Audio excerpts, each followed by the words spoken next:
Hi everyone, my name is Junon. I have a health science background and I'm the author of the book Truth and Empathy, How to Find Your Soulmate. And I'll put a link to my book below. This video is about whether or not you have ever been loved. I know that sounds like a strange question because the word love is used in so many different contexts and so often in life that we think, oh cool, everyone knows what love is. For example, people say like, I love this song, or I love going on this trip, or I love this book, and obviously they will say I love this person, but what do they actually mean? Often they just mean that they enjoy it, they like it, they have a passion for it. But is that truly love? Because if we look at really the definition of love, it really should be that this person's well-being is one of your top priorities. And if we actually look at this definition, most people have not been loved. Yes, they've had moments when the person was nice to them, but for a person to really love somebody else, first they have to be healthy, and most specifically, mentally healthy. Why is that? If a person is not mentally healthy, it means that their brain is not receiving enough oxygen. And if we actually go back at the cellular level, it means that their mitochondria, which is just the organelles that produce energy, are not functioning well.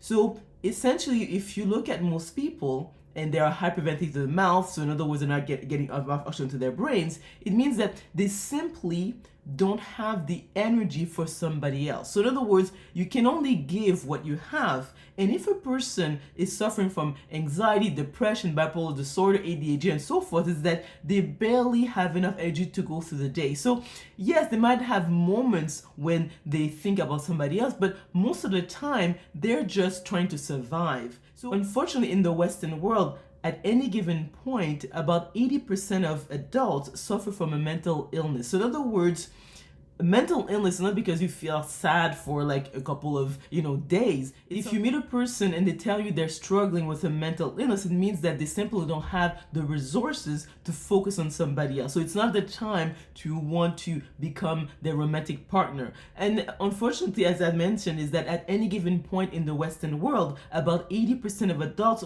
suffer from a mental illness. So in other words, most people simply don't have what it takes to really be there as a partner for somebody else. So I think everyone should pay attention to their mental health and have practices that actually enhance this. And one of them is meditation. And the other aspects when it comes to being a loving person is that a person who is right brain dominant is better equipped as relations because they are people oriented. So people who are left brain dominant are even more at risk of not being able to be a suitable partner long term. And again, and most of my video I say like attract like. So a left brain dominant person should be with a left brain dominant person, and a right brain dominant person is very much better with someone who's also people oriented, in other words, right brain dominant like themselves. And that's why I'd say that most people are unhappy with their pairing, and also in the fact that long term it ends up resulting in a divorce. But really, both partners will simply don't have what it takes to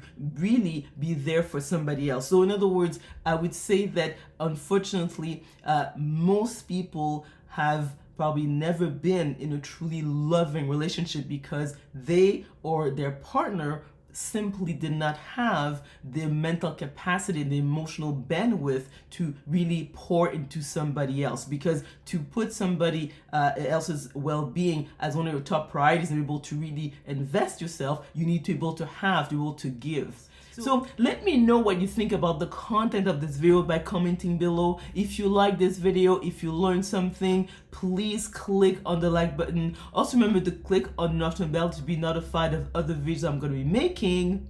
Subscribe to my channel, and we will talk soon.